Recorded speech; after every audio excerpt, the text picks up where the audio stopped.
चक्रव्यूह भेदून बाहेर कसं पडावं हे शिकण्याची एक संधी जर अभिमन्यूला श्रीकृष्णाकडनं मिळाली असती तर कदाचित पांडवांच्या विजयाच्या महोत्सवामध्ये त्यालाही सामील होता आला असता. मित्रांनो, असंच आपल्याही आयुष्यामध्ये एखादी संधी जर आलेली असेल तर त्या संधीला आपण पकडलं पाहिजे. ती संधीला न दवडता त्या संधीचं आपण सोनं केलं पाहिजे. अशीच एक सोनेरी संधी मित्रांनो आलेली आहे. SBI PO याची एक खूप मोठी रिक्रुटमेंट आलेली आहे. 1673 जागा आहेत. खूप चांगली रिक्रुटमेंट असणार आहे. सगळ्यांनी जे लोक इलिजिबल असतील त्यांनी अप्लाय करायला काही हरकत नाही. यातल्या काय छोट्या छोट्या डिटेल्स आहेत त्या आज आपण समजून घेणार आहोत. SBI याची रिक्रुटमेंट प्रोबेशनरी ऑफिसर या पदासाठीची साधारण ज्या डेट्स आहेत त्या टेंटेटिव्ह डेट्स आपण सुरुवातीला बघून घेऊयात. टेंटेटिव्ह डेट्स ज्या आहेत त्यामध्ये सगळ्यात पहिल्यांदा ऑनलाईन रजिस्ट्रेशन जे आहे त्याची including editing and modification 22 September म्हणजेच उद्यापासूनच फॉर्म जे आहेत ते सुरुवात होत आहेत. साधारण 12 ऑक्टोबर पर्यंत फॉर्म भरू शकतो आपण. पेमेंट ऑफ ऍप्लिकेशन फी 22 तारखेपासून तर 12 तारखेपर्यंत सेम डेट आहे. कॉल लेटर साधारण डिसेंबरच्या फर्स्ट किंवा सेकंड वीक मध्ये येतील. जी काही फेज 1 असणार आहे प्रिलिमिनरी, काही थोडेफार चेंजेस याच्यामध्ये झालेले आहेत त्याबद्दल पण आपण डिस्कस करूयात. ऑनलाईन प्री जे असणार आहे 17, 18, 19 आणि 20 डिसेंबरच्या दरम्यान असणार आहे. त्यानंतर डिक्लेरेशन ऑफ रिझल्ट, प्रीचा रिझल्ट साधारण जानेवारी स्टार्ट किंवा डिसेंबरच्या एंडिंग पर्यंत लागून जाईल. आणि download of main examination call letter, main exam call letter जानेवारी 23. त्याच्यानंतर फेज 2 असेल साधारण जानेवारी 2023 मध्ये आणि बाकी सगळं फर्दर डिटेल्स आहेत. ठीक आहे. आता यामध्ये पुढे अजून काय, प्री एक्झाम जी ट्रेनिंग असणार आहे, कॅटेगरी वाईज ज्या जागा आहेत त्या बघा. टोटल आकडा जो आहे तो साधारण आपला आकडा जो आहे तो आहे बघा 1673. ठीक आहे. सो 1673 वॅकन्सीज आहे. खूप चांगल्या नंबरच्या वॅकन्सीज आलेल्या आहेत मित्रांनो. सगळ्यांनी याचा फायदा घ्यायला काही हरकत नाही. ठीक है. चलो आगे. उसके बाद अगर देखा जाए काय काय असणार आहे अजून. Eligibility criteria, essential academic qualification as on 31/12/2022. अजून एक गुड न्यूज याच्यात मित्रांनो अशी आहे की 2022 डिसेंबर पर्यंत तुमचं ग्रॅज्युएशन कंप्लीट झालेलं असलं पाहिजे. म्हणजेच जे लोक थर्ड इयर अपियर आहेत सध्या, त्यांनी एक्झाम दिली आहे पण रिझल्टचं वेट करतायत, असे awaiting students they can also apply. ते पण अप्लाय करू शकतात. बिनधास्त ते अप्लाय करा. यामध्ये 31 तारखेच्या आधी तुम्हाला इथे जी नोटीस आहे ती मी पूर्ण फुल फ्लेज करतोय. यामध्ये बघा फुल पेज मध्ये दिसेल काय म्हटलं इथं, they will have to produce proof of having pass the graduation examination on or before 31 December. मग त्यामुळं जे काही सर्टिफिकेट आहे आपला रिझल्ट अशातच लागून जाईल. त्यामुळं ज्यांचा रिझल्ट अजून लागला नसेल त्या लोकांना सुद्धा याच्यामध्ये अप्लाय करता येऊ शकतं. एनी ग्रॅज्युएट याच्यामध्ये आहे. ज्यांचं ग्रॅज्युएशन झालेलं असेल किंवा लास्ट इयरला असेल ते सगळे लोक, लास्ट इयरला म्हणजे कोणते, मी एक्झाम दिलेले म्हणतोय, ज्यांनी एक्झाम दिली आहे पण रिझल्ट बाकी आहे असे लोक अप्लाय करू शकतात. जे लोक आता सेकंड मधून थर्ड मध्ये गेलेले आहेत ते लोक अप्लाय करू शकणार नाही. ठीक आहे. उसके बाद त्यातलं अजून महत्वाचं काय काय, रेट ऑफ पासिंग बाकी हा तोच क्रायटेरिया. एज लिमिट, हा अजून एक इथे पर्सेंटेज जे ते जर समजा आपण 59.99 असेल तर त्यांना be treated as less than 60 and 54.99 will be treated as less than 55 असं कन्सिडर केलं जाईल. ठीक आहे. सो एज लिमिट, साधारण एज लिमिट जी आहे ती किती असावी, जनरल जशी असते not below 21 years and not above 30 years as on 1st April 2022. म्हणजेच तुमचा जन्म हा 2 एप्रिल 1992 पासून तर 1 एप्रिल 2001 या दरम्यानचा असला पाहिजे. ठीक आहे. सगळं बाकी रेग्युलर जसं असतं तसंच आहे. शेड्यूल ट्राईबसाठी, शेड्यूल कास्ट साठी 5 वर्ष, 3 वर्ष, बाकी मग पर्सन विथ बेंचमार्क बाकी सगळ्या नोटीस आहेत. त्यानंतर रिझर्वेशन बाकी कोणतं आहे. ठीक आहे. बाकी रिझर्वेशन कडे न जाता आपण आता मेनली आपण येऊया सिलेबस कडे. सिलेबस आणि पॅटर्न्स ऑफ एक्झाम जे दिलेलं इकडे बघा काय असणार आहे पॅटर्न्स मध्ये. पॅटर्न्स मध्ये सगळ्यात पहिल्यांदा आपल्याला आहे बघा प्री एक्झाम. प्री एक्झामचा जो काही फेज आहे तो आपला जसा selection procedure, mainly selection procedure वरती आपण जरा लक्ष देऊया. काय काय आहे बघा. प्री एक्झाम मध्ये काय असणार आहे, जसा आपला रेग्युलर पॅटर्न आहे सेम तसाच इंग्लिश, क्वांट आणि रिझनिंग आहे. 3 सेक्शन्स असणार आहे. याच्यामध्ये separate timing for each sections, प्रत्येक सेक्शन साठी 20 मिनिट्स जे आहेत ते आपल्याला असणार आहेत. त्याच्यानंतर मेन एक्झाम साठी काय असणार आहे, मेन्स एक्झाम साठी इलिजिबल कोण होणार, category wise merit list will be drawn on the basis of aggregate marks scored in the preliminary examination. Pre exam जी असेल त्या एक्झाम मध्ये कास्ट वाइज त्यांचा कट ऑफ लागेल, त्यानुसार सिलेक्शन होईल. There will be no sectional cut off, there will be no sectional cut off. इकडे sectional cut off नसणार आहे. ठीक आहे. So candidates numbering 10 times approximate the number of vacancies in each category means आपला जो ratio असणार आहे तो आहे 1:10. म्हणजेच एका जागेसाठी 10 लोकांना सिलेक्ट केलं जाणार आहे. ओके, चलो आगे. उसके बाद अगर हम देखते हैं candidates number, the number of vacancies in each category will be shortlisted for main exam. ठीक आहे, मेरिट लिस्टच्या बेसवरती सिलेक्ट केलं जाणार आहे. Okay, is it visible? Okay, now it's okay. So the second one, that is mains exam. Mains examination काय असणार आहे, men's मध्ये men's examination will be conducted online and will consist of objective test for 200 marks and descriptive test for 50 marks. हे पण as it is पहिले जसं होतं तशाच टाइप्स आहे. The descriptive test will be administered immediately after conclusion of the objective test and candidates will have to type their descriptive test answers on the computer. Typing करून आपल्याला answer द्यायचे. जसं त्याच्यामध्ये लेटर रायटिंग किंवा एसे writing जे असतं तो वाला पार्ट याच्यामध्ये आहे. ऑब्जेक्टिव्ह टेस्ट आहे, त्याच्यामध्ये काय काय असणार आहे, the duration of objective test is 3 hours and it consist of 4 sections, total 200 marks. 3 तासांची टेस्ट असणार आहे, ज्याच्यामध्ये 4 sections असणार आहे. 4 sections 1 2 3 4. फर्स्ट जो असेल त्यामध्ये रिझनिंग आणि कम्प्युटर ऍप्टिट्यूड आहे. नंबर ऑफ क्वेश्चन्स 40 आहेत.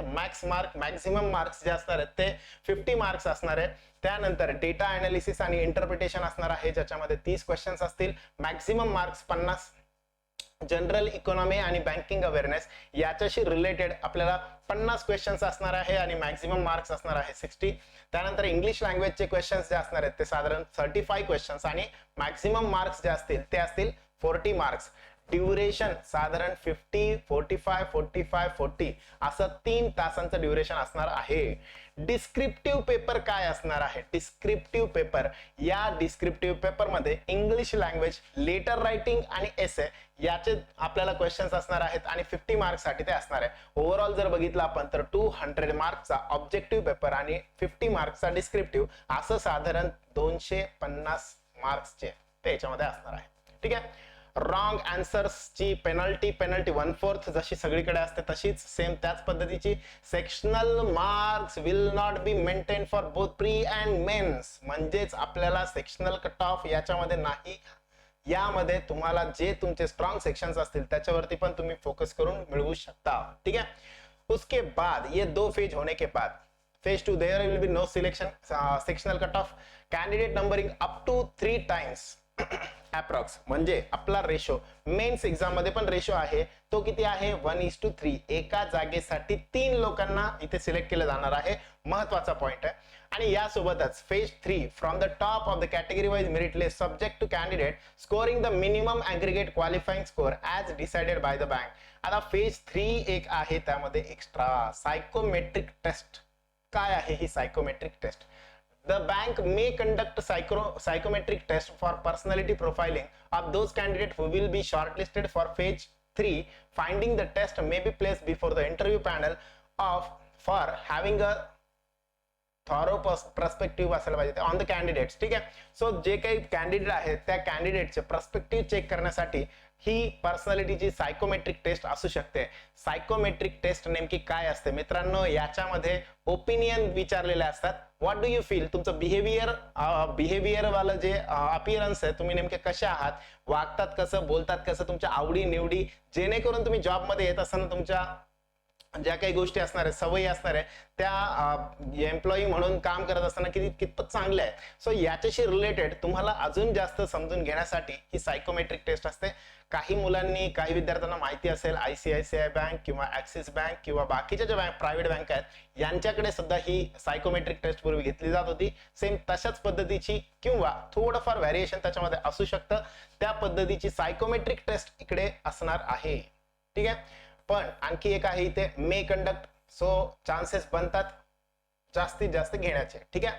The minimum qualifying marks will be decided by the bank. ठीक आहे. आणि हा, ते जे काही सर्टिफिकेट असतील ते तुम्हाला 2021 to 22 EWS असेल किंवा बाकी जे काही सर्टिफिकेट आहेत ते तुम्हाला 2021-22 मधले आपल्याला तिथं प्रोव्हाइड करायचे, प्रोड्यूस करायचे.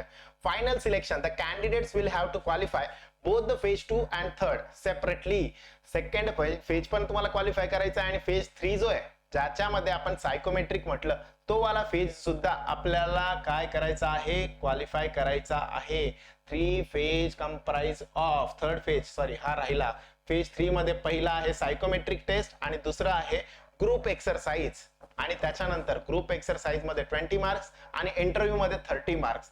यामध्ये ग्रुप एक्सरसाइज मध्ये काय देऊ शकतात. So there are chances. तिकडे तुम्हाला ग्रुप एक्सरसाइज मध्ये तुम्हाला जसं आपण GD म्हणतो, ग्रुप डिस्कशन म्हणतो, किंवा अजून काही गोष्टी डिसिजन मेकिंगचे जसे क्वेश्चन्स आपल्याला होते त्या टाईपचं काहीतरी तुम्हाला या ठिकाणी दिलं जाईल. याबद्दल डिटेल अजून काही आलेलं नाहीये. जसं येईल तसं चॅनल वरती मी पोस्ट करेल. ठीक आहे. उसके बाद फायनल सिलेक्शन. मग फायनल सिलेक्शन जे असणार आहे ते कसं असणार आहे, त्याचा क्रायटेरिया कसा आहे. The candidate will have to qualify both phase 3 second and third separately. The marks obtained in main examination, both the objective and descriptive test, will be added to marks in phase 3 for preparing the final merit list. म्हणजे सगळे टप्पे मित्रांनो महत्वाचे बनणार आहेत. सगळेच्या सगळे टप्पे तेवढेच महत्वाचे आहे. याच्यामध्ये एखादा टप्पा बाजूला गेला, त्याला कमी लेखलं वगैरे ते काही चालणार नाही. ठीक आहे. पुढे ठीक आहे. Final merit list. The marks obtain in the pre examination will not B added for preparing the final merit list.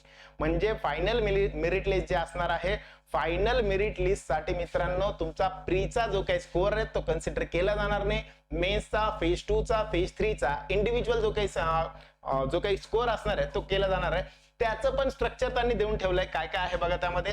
The marks obtain by the candidates in phase 2 mains examination both objective and descriptive and phase 3 group exercise and interview will be normalise to 100. मग जो काही आपला main exam मधले जे score होते that is 250 पैकी जो मिळेल तो, आणि ग्रुप एक्सरसाइज प्लस इंटरव्ह्यूचा 50 मार्क्स जे असतात, असे टोटल 300 मार्क्सला स्टँडर्डाइज केलं जाईल, नॉर्मलाइज केलं जाईल.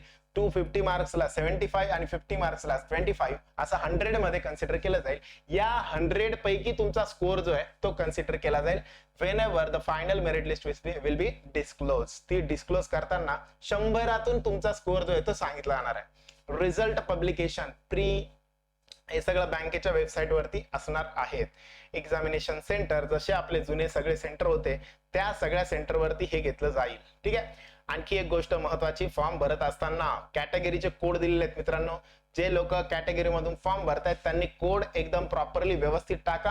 कोड जर चुकले तर गोंधळ होऊ शकतो. तुम्हाला कोणत्याही प्रिस्क्राइब फॉर्मॅट नुसार चेंज करण्याची मुभा या ठिकाणी नाही आहे.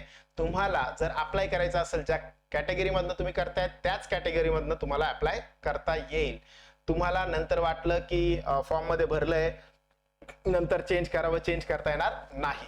नंतर 750 रुपीज फीस आहे. 750 रुपये फी जी आहे ती साधारण 750 रुपये.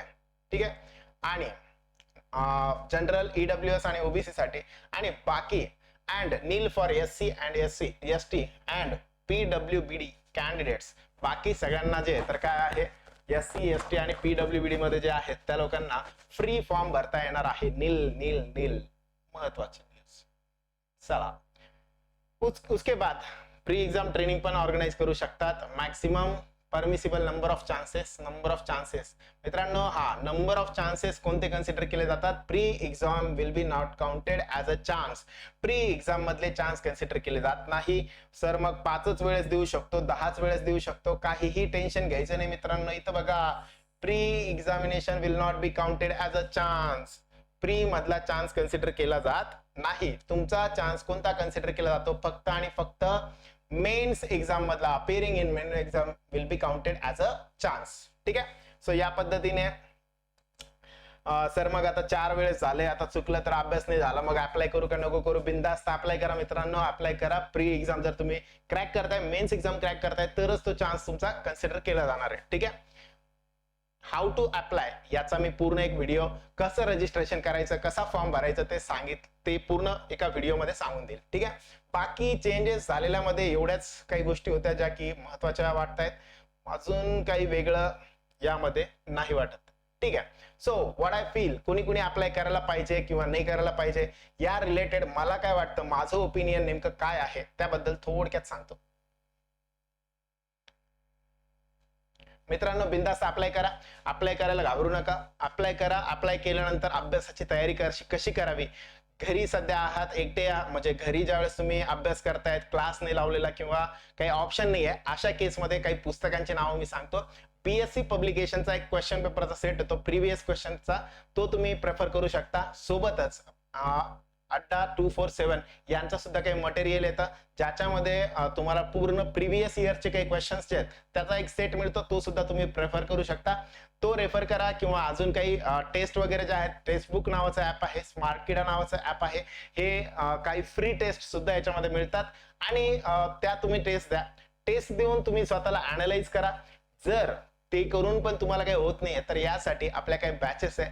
ऑफलाईन पण बॅच आहे अहमदनगर सेंटरमध्ये, त्या बॅचला तुम्ही जॉईन करू शकता. रिसेंटली नवीन बॅच एक लॉन्च करण्यात येते 10 ते 1 या वेळामध्ये. तुम्हाला जर पॉसिबल होत नसेल ऑफलाईन येणं तर ऑनलाईन साठी सुद्धा तुम्ही काही एन्क्वायरी करू शकता. खाली काही नंबर दिलेले आहेत, त्या नंबरवरती कॉन्टॅक्ट करा. तुम्हाला याबद्दल डिटेल माहिती जी आहे ती भेटून जाईल. Okay, thank you. अजून काही प्रश्न असतील तर चॅनलशी अपडेट राहा. चॅनलवरती फॉर्म कसा भरावा काय याबद्दल डिटेल माहिती तुम्हाला भेटून जाईल. Okay, thank you very much.